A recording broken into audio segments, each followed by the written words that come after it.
Hey, everybody, welcome back to another episode. I'm your host, Brandon Cobb, and today I've got Neil on the show. He's a land specialist with Whitetail Properties Real Estate and the host of the American Landman podcast. Neil, welcome to the show. Hey, Brandon, thanks for having me.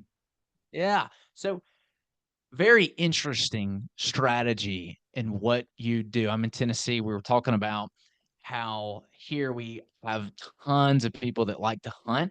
And when I connected with you, you have a very interesting strategy that's made you a lot of money and built a lot of wealth. And I have never honestly met somebody that does what you do when it comes to hunting land and how to invest in it and add value. So I'm excited to jump into this with you today. But before we do, for those that don't know you, what's your story? I've been a land specialist real estate agent for about 10 years for Whitetail Properties Real Estate, and I have a career that's very similar to yours. I spent about 30 years in the medical device industry. I was in the cardiac arena, but I also served 12 years in the Navy and the Marine Corps. I was a combat medic, and I worked in the hospitals when I was in the Navy. And I was always also a licensed psychiatric nurse for about 9 years. And so I've done a lot of things, and I finally kind of settled into my groove, I think. This land sales and buying land, selling land, helping connect customers with buyers and sellers connection. It's been a dream come true, and it's made me kind of wealthy, I guess.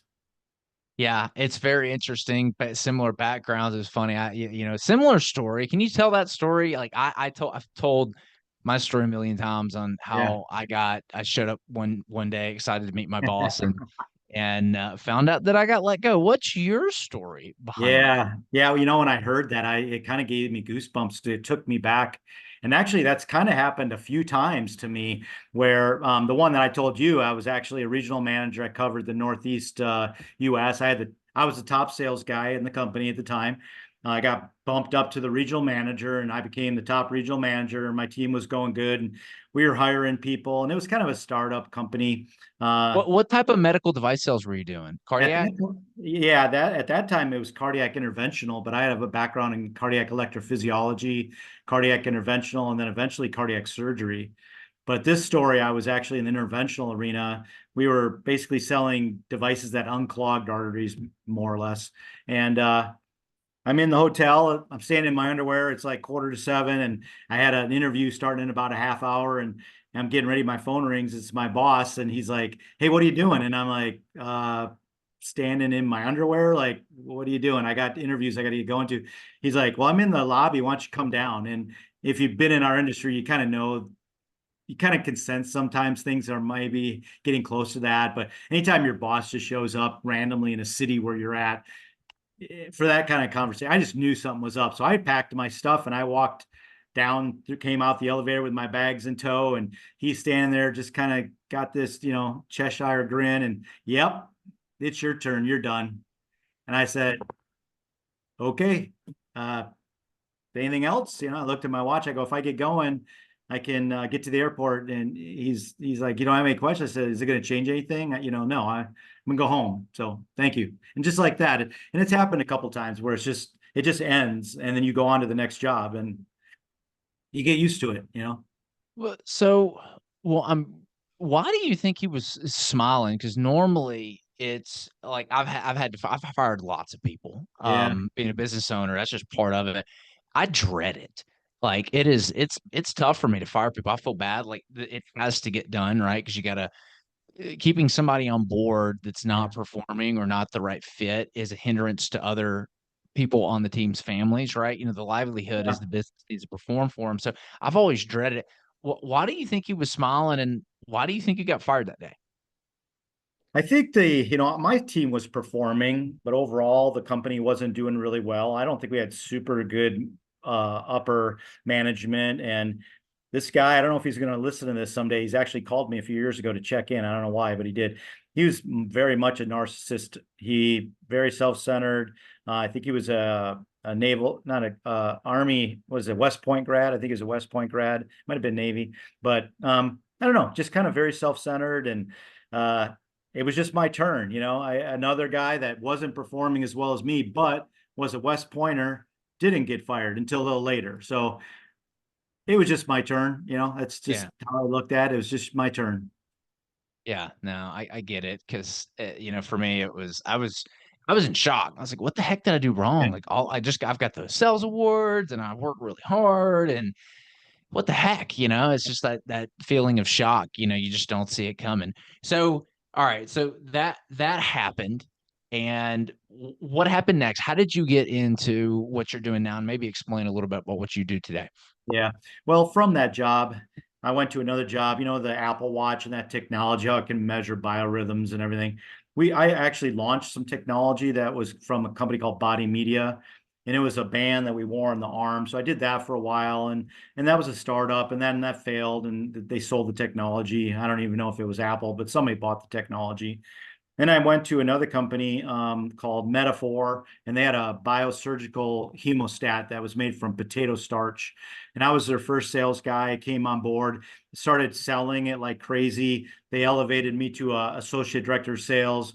I was just killing the guy that was my counterpart, and they said, "You're now the director of sales." So I built out a team of about 13 regional managers and a couple hundred independent distributors who also had sales reps underneath them. Um, and one day we came into work and they said, "You're unemployed. We just sold the company."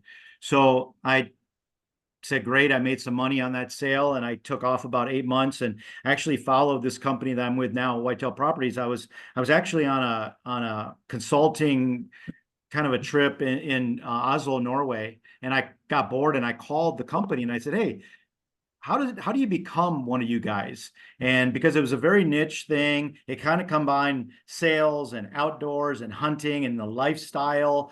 We have a TV show called Whitetail Properties Television. You can look at it up on YouTube. And it just, I don't know, it just really spoke to me. And they invited me in for an interview. I'm kind of make fast forwarding things for you. And next thing you know, they offered me a territory and I began a career as a realtor. And my wife said, "What are you doing?"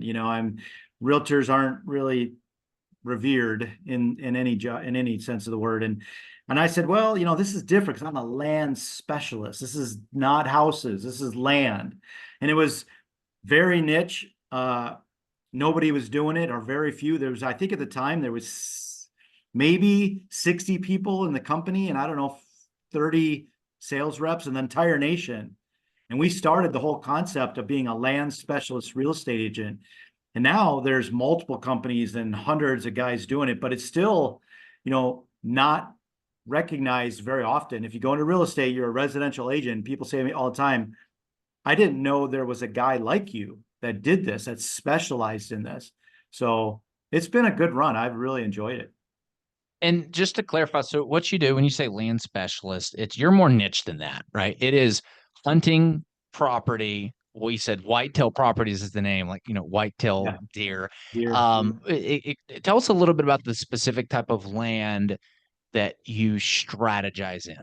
Okay, well, for our company, it could be timberland, mineral. There are like outdoor lifestyle properties, waterfront. Uh, we sometimes will take land, like I know you do, you take the farmland and we'll sell the raw land. You'll develop it. So it can be a lot of different things. So it's very regional. In my area here, though, I focus on hunting land almost exclusively. Farms, little farmettes. Very rarely do I have big tracts of tillable ground. I would say 98% of the time, it's all focused around hunting whitetail deer. Mhm. That is the main focus of what we do. Okay, let's jump into it. So tell me a little bit more about this strategy. How big picture, and I kind of want to drill down into some of the smaller picture, like where to find the property, how do you do the value add stuff. But for like right now, like how do you pick out a good property and how do you value it? Yeah. Well, a lot of things happen at the same time. I will say that. The one way I have this idea that a concept that I came up with called the Fab Five, and that's five indicators of what might make a good property, and it's pretty applicable. So, like, let's say like around you're in Nashville area, right? And Nashville has a network of freeways that go out of the city in different directions, and anywhere on one of those travel routes is called a geographic travel corridor. That's where people are traveling. So if you get out of the city and you follow that freeway, you'll start to see development happen along those corridors. So any Mhm. property on a geographic travel corridor is going to be more valuable. If you look at that further and pay attention, you'll start to see the homes start to pop up. So now where it was like freeway exits with a gas station and a, come and go or a quick trip or whatever you have in your area, pretty soon there'll be homes. So that's a geographic growth corridor. Now people are moving that direction. And in my world, people want to not be, they want to have access to everything the city offers, but they don't want to be right on top of it. So if you can get the third of the Fab Five, if you can get 1 to 2 hours max, and maybe inside of 30 minutes would be really good. The sweet spot being 30 minutes to an hour travel from the city center. Those are really highly sought after properties. So you're driving out those freeways, you're starting to leave all the development, you're 30 minutes, maybe an hour, you start to not want to drive any further. Everybody gets that way. It's like, okay, I'm out far enough. I'd like to find something here. That'll make that land desirable. Then you get off the freeway, and if you can get 3 to 5 miles off of the freeway where it starts to calm down, the sounds and the smells and the wildlife, you're close enough to get on that freeway and get back in the city if you want, but you feel like you're far away from everything. That would be be 4. And number 5 is diversity. And diversity encompasses a lot of things. Like I could break it down in threes, like crop fields, timber, and wetland, but it could be micro things within a property, like hardwoods on the edge of a wetland with a food plot, or it could be trails with tree stand amenities on food plots. That's also creates a little diversity. And so diversity kind of encompasses like interest in a property. It has movement, it has feel, it's busy, aesthetically your eyes like what you see, versus cornfield or all timber or all swamp. That's not diversity. There's diversity within that in a sense, but that's not what appeals to your eye. So those 5 things are how you start to narrow down a property that's probably worth investigating. And what brings the most value to the property? What's like the number one thing that's gonna drive that Yeah. demand? I would say that 30-minute circle outside of a metro. If you're 30 minutes, you're starting to get into that transitional land. It's going to be farmland now because that's what they're using it for, but it's not really farmland. It's your hobby farm. And it's going to be the moment you plant your flag on and start cleaning it up, it's no longer $6,000 an acre farmland. It's $10,000 to $12,000 an acre horse farm land. So 30 minutes is like the key because you're close enough to commute in. I think that's going to be the greatest indicator of success. Once you start getting beyond that, the commutes get longer. It's wilder. There might not be amenities like stores and gyms and coffee shops. So the desirability starts coming down, the cost per acre starts coming down. So 30 minutes. Isn't there so if you're 30 minutes from downtown, and I'm just gonna use Nashville, for example, and I know that this is not a copy and paste everywhere. If you're 30 minutes from downtown Nashville, you're in the city a lot of times still. Maybe there's some county stuff. There's not a whole ton of rural. Like, there's still some land that's not developable because it's maybe got too much topo or some rock challenges, and I'm just thinking from the lens of a developer, which is like, "Okay, I can't develop the land. What's the next best use?" Maybe it's this that you're talking about. And if the primary, driver is it's gotta be hunting land, are there any challenges with it being so close to the city saying, "Hey, you can't hunt here and shoot because you're too close to you're too close to everything, your bullet might hurt somebody." Yeah. Well, first off, not every property that I would invest in is always related to hunting. I think it's a big part Okay. of what we do. 30 minutes might not be the city center. Like for me, it's actually the Minneapolis St. Paul International Airport. So the city center is a little bit further than that, but might be another 20-minute drive. So when I say 30 minutes, but you got to have a little bit of latitude to that because you could come out of Nashville. I've been in Nashville. You could drive out of the area and it just starts to slow down. Like the development becomes less and less, and then you're kind of in the country at some point. And every city I've been in, it's kind of like that. There's just this turnover point where it's no longer heavy duty, highly populated city life. It starts to transition. And most people, a lot of people want to start get out into those areas. So that would be that sweet spot. And it could vary. Yeah, absolutely. It could vary. Every city could be different. Okay, so it didn't have to necessarily be hunting. So what's the motive? I know if they're buying it for hunting, there's some motivation there. Why are they buying it? What's the underlying motivation? Just a nature getaway to be able to go and camp or just take some ATVs out on and kind of get away? Freedom, I think. That's what I hear all the time. I don't Freedom. I don't want the government in my business. I just want to have some space. I don't want to be right on top of my neighbors. I don't want to like I live here on 3.5 acres. I'm sitting in my bread barn right now, and I can't see any houses anywhere. And people, when I talk to people about, they're like, "Oh my gosh, my buddy in Chicago, Chris, he says I literally could throw a ping pong ball out the window and hit the guy in the head right there." And, Yeah. like he came up to my place, sat on my deck, and he's like, gosh, this is just unbelievable. And I have a lifestyle that a lot of people like to want to have. So I would say the freedom, quiet, nature, fresher air. There's no sirens, and Yeah. that's what people are looking for.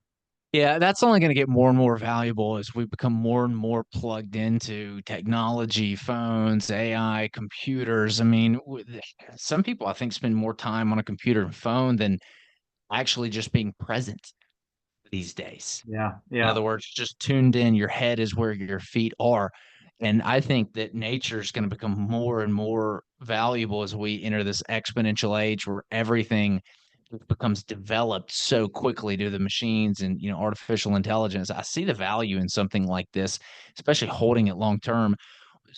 You had mentioned that this type of property, it's kind of like, is there like a minimum acreage size that you see that this usually is a minimum amount that serves well? And I noticed you mentioned for hunting specifically, if they're buying it for that, like deer is really what they're after. Is that right? yeah. I would, there's not a minimum acreage by any means. I mean, it's kind of like whatever the client might want. But for me, I think there's a lot of like I just got off the phone with a guy, and there's property flippers. You're aware of these guys, and they tend to operate in these smaller parcels.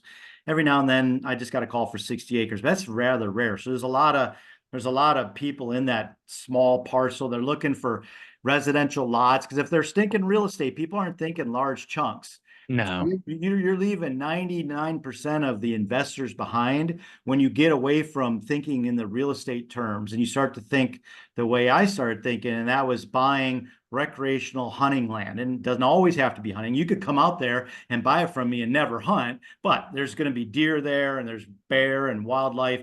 And so I kind of use hunters as my guide, but that doesn't mean everybody that buys it hunts it. But I focus like when I look for properties, I'll focus on like 39 acres and above. So I'll do a search and I'll do 39 acres and above, and I'll get every 40-acre parcel out there. And I start to kind of like after you've been in the business long enough, the certain areas of your geography that are maybe the up and comers. So for me, I've said this, I've allowed a lot of land flippers that are maybe listening to this to Polk County, Wisconsin. Polk County, Wisconsin's most of it is an hour and a half, definitely 2 hours from the Twin Cities metro. Some of it's closer. So southern and western Polk County is more urban. It's like on the edge of country, but it's starting to be urbanized. It's starting to get there. And that's 6, 8, $10,000 an acre. But on the northeast, you might be $3,000 an acre. So that middle point, that 30 minutes to an hour from wherever that transition starts to happen, is the sweet spot. So you can come into these areas and you can buy land for $3,500 an acre, and that's based on a 40. And there might be higher and there's lower, but you can get 3,500, maybe 4,500. That's kind of the range. And then you can come in there and you can improve these properties. And by improving them, I'm saying sometimes it's just a matter of putting a little lipstick on the pig, meaning clean it up, mow the lawn if there is an old building site, weed whack the house or clean out the old mobile home. I've bought properties where I mowed the trails. I pay $1,500 for a guy to come in there with a skid steer and a brush hog, and I'll have him mow a trail, or maybe encircle the property in a trail so people can walk through it. And then I might open up food plots, and that's just a large garden for the deer, and I'll spray it with some Roundup, throw out some seed. 3 weeks later, after a rain, I got a nice green food source, put a trail camera on it, and I do a property trail camera assessment to see what kind of quality deer I get. And even if I just get, like, you can look this up, Pope and Young Club is a measurement club. I think the minimum to be in the Pope and Young is 120 to like 170, I think is the range. 170 is a really nice mature buck. And if you can get that on camera, you're money. I mean, that thing is going to go so quick.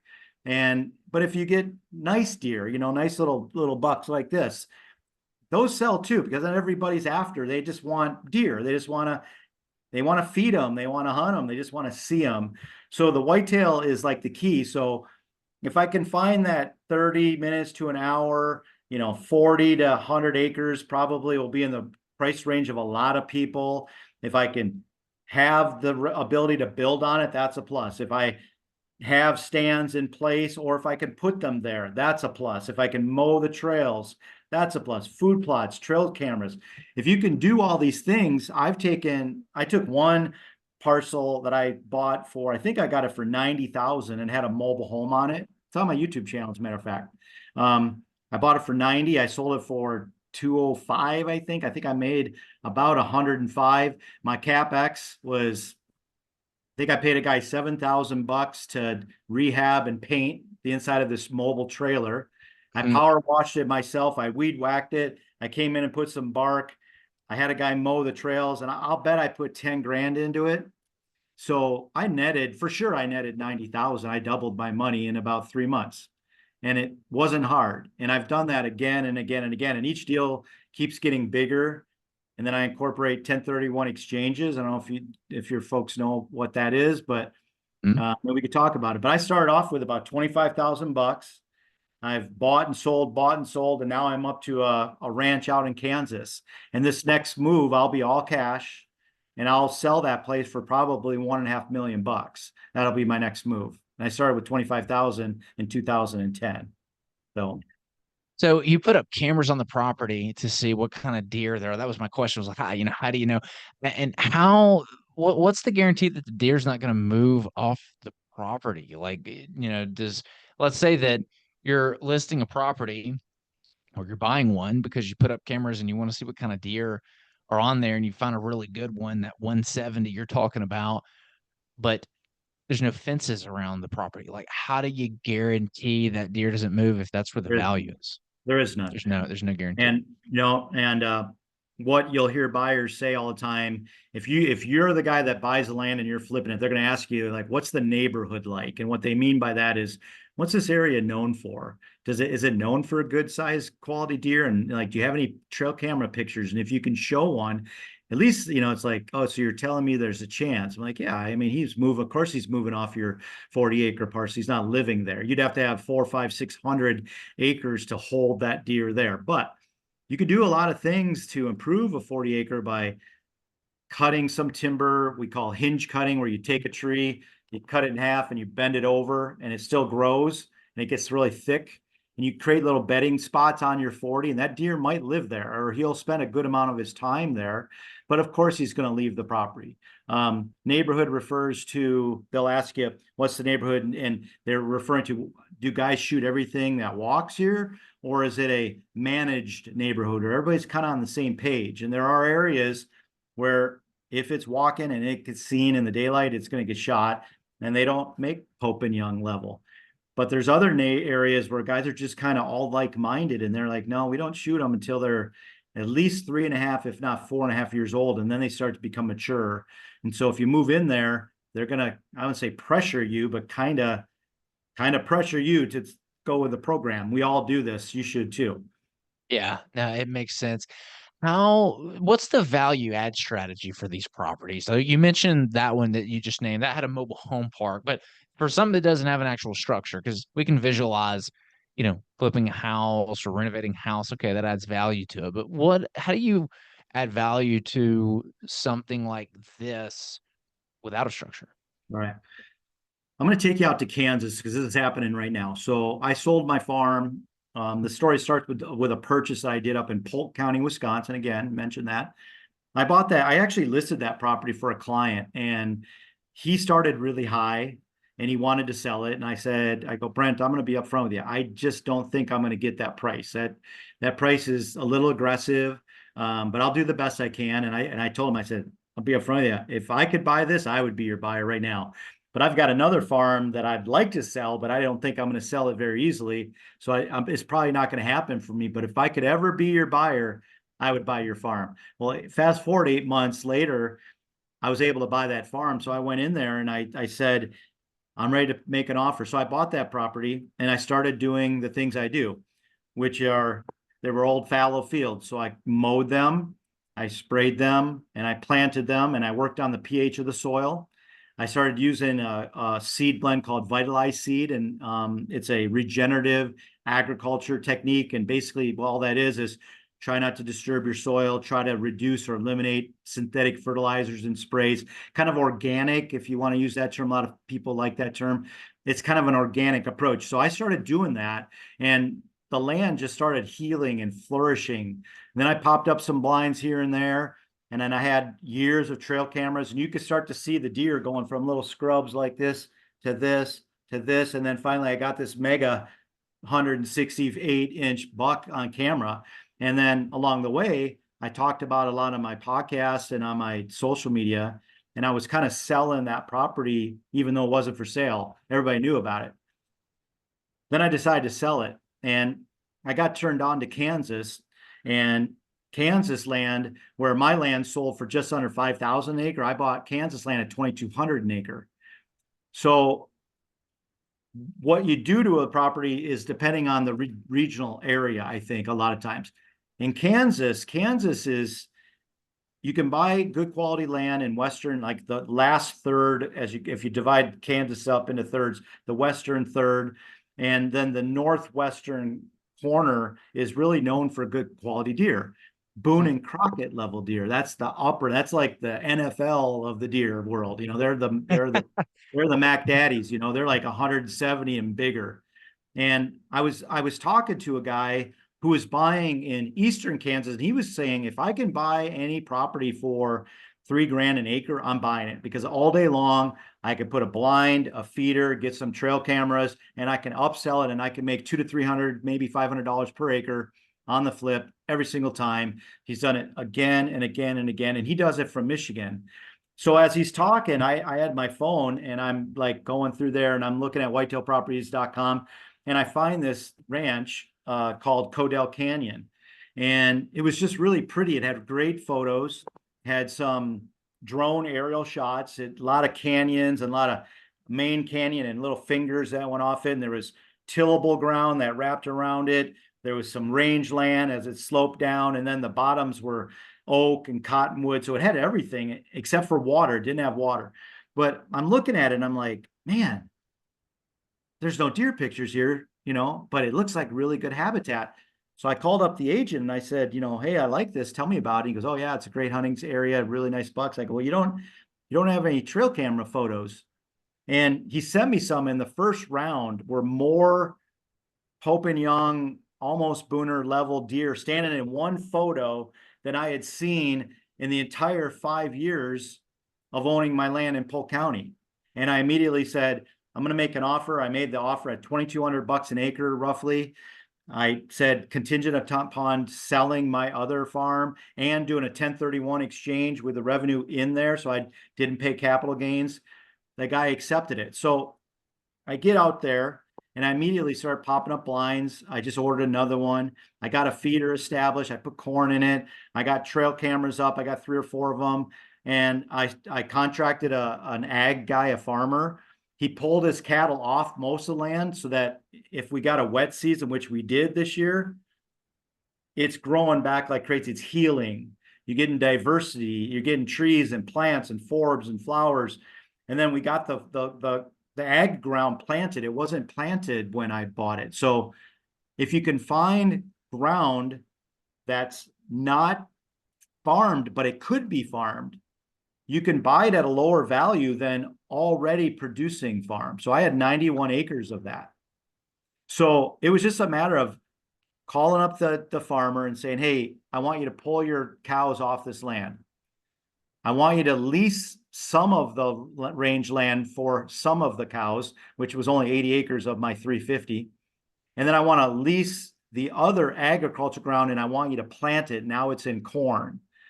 So now when I go out there and I video that, my land went from 2,200 to 40, like I'd say 4,000 acre, 3,500 acre for sure. I gained at least $1,000 an acre just because of cameras, stands, feeders, and agriculture automatically.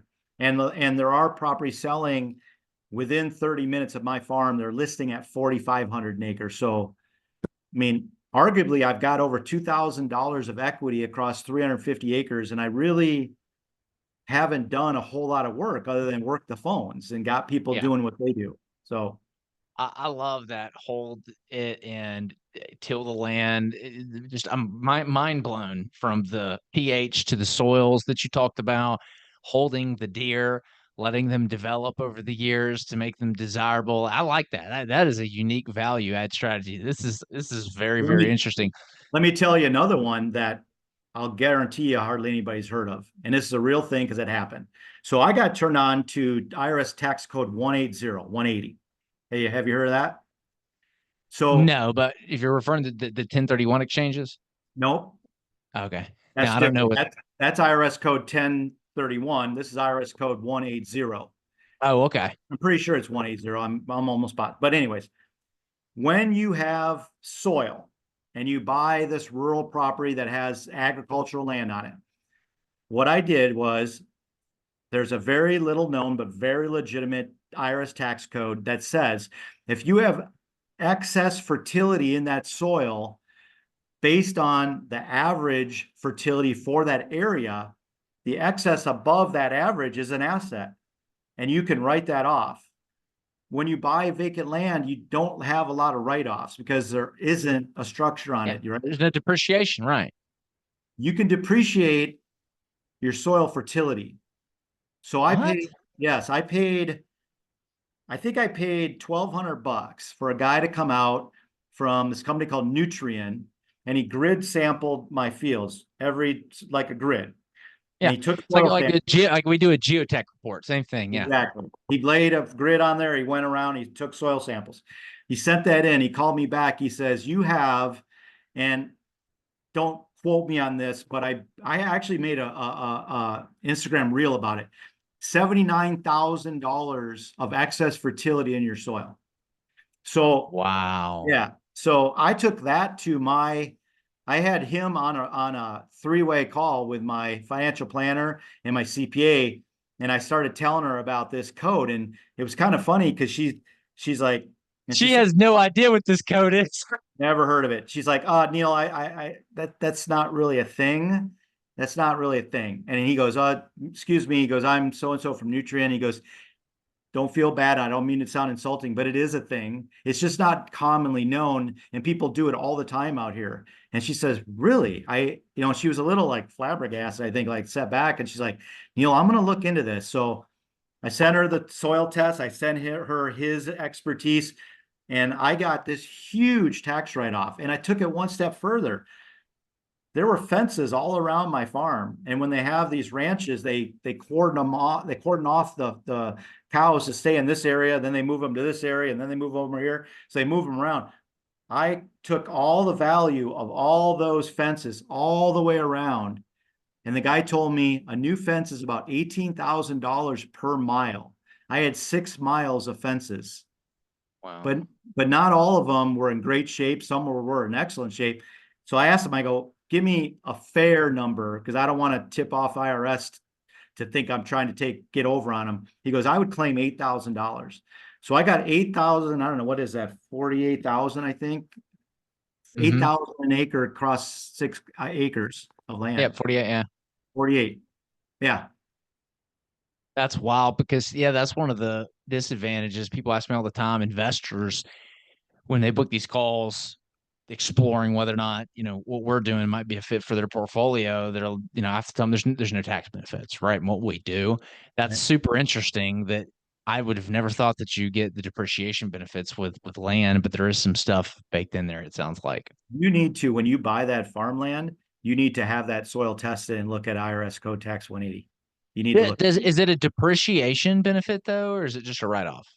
I think it was considered depreciation, and Okay, so, you could take it over. Like my gal says, we're going to do this over 3 years. We're not taking it all in the same year, but I think you yeah, can so do it it is over. depreciation, yeah. Yeah, The but I think you can do problem it over with three what we years. do is we're not holding it long, like we're in and out in, 15 months, and it doesn't make sense to, because you're recapturing the depreciation when you sell it, right? Could you Like sell that as an it's, angle though to the developer that then buys it?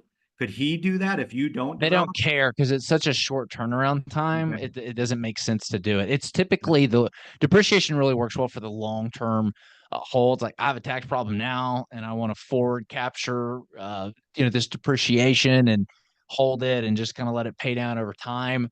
It works really well. But in the multifamily world, a lot of people that do this don't realize they get the depreciation up front, and then 5 years later they make all this money and they sell it, and all that depreciation that they got is recaptured, which means bigger tax problem. And they got to keep rolling it. If you can figure out a way to keep rolling it from asset to asset to asset, I mean, you can do some incredible things. But that's kind of the game that you're Yeah, playing there. I'm pretty sure it's a Um, depreciation though. It is. yeah, no, that sounds it. Well, Neil, with all the success that you've had, what's next for you? My process and my goal, and maybe it's just because of my age, is I want simplicity. So I think what I do versus like what a lot of your listeners do, it's a lot more complicated and it's a lot more things going on. This is so simple. And my next gig is a bigger property. I've already put the word out to folks and say, look, if you can give me, $3,500 per acre, I would probably sell my ranch but find me the next one. And I'd like to get to 500 acres on the next deal. And Yeah. then I probably got one more because I would say this happens for me. Like these things, the turnovers start happening quicker and quicker. The first one I held for 9 years. The second one I was almost to 5 years. This one Oh I'm wow. already looking at 3 years. So I'm not Mhm. like a flipper in the sense that I buy and flip it and as quickly as I can, a Right. 90-day hold, and I have no money in the deal. I want to use it. I like going out there. I like sitting in it and watching it and looking at it and smelling it and just everything. I mean, it's so calming and rewarding, but I also think it's a lot less risky. And every jump is like hundreds of thousands of dollars. I mean, it's coming up on the millions. I've got my brother-in-law, he's in residential, and he was buying residential homes hoping to make, you know, $3,600 a year profit. And if I can get 10 of those, I'm doing pretty good. He's got a lot more now, but and initially that was his thing. And I'm like, I don't know, that's fine. I mean, that's not a bad way to get wealthy in real estate, but this is just different. It's less deals, a lot simpler. You got to understand what makes a property a good choice. And there's a little bit of knowledge there, but with, a phone call or two to the right guys, and if they know you're a legit buyer, they'll steer you down the right path and find that agent, stick with them and say, okay, hey, here's another one. This lady's ready to sell. And this is key. She thinks it's rangeland in Kansas because there's always been cows on it. I'm like, okay, well, is there good whitetail there? Oh yeah, there's some monsters there. All right. I buy it at rangeland prices, which is 1,800 to 2 grand an acre. And now it becomes managed hunting. And now it's 3 grand an acre, just like that. Just Wow. because just because I market it differently, I look at it differently. It's appealing to different types of people. And honestly, it's as simple as that out there. And of course, there's some nuances, of course, but not much more than that. Yeah, very, very cool strategy. Thanks for sharing all your wisdom and all the gold nuggets today around this. Neil, if people want to find you, learn more about you, listen to your podcast, where can they go? Well, my podcast is The American Landman, buying, managing, selling American land. It's on all the top sites that you would expect, Apple and Spotify and Google. If they do want to see me in person and I'm actually out on properties, I talk as I walk through properties and I kind of break down some of these things as I come across them. I have a YouTube channel. If you just search Neil Hauger Land Specialist, it's also called The American Landman. They can find me there. And then whitetailproperties.com, go to the Ages tab, type in my name. they could see all the properties I have for sale. We'll make sure those get posted in the show notes. You on the show. Thanks for coming out. All right. Thank you for having me.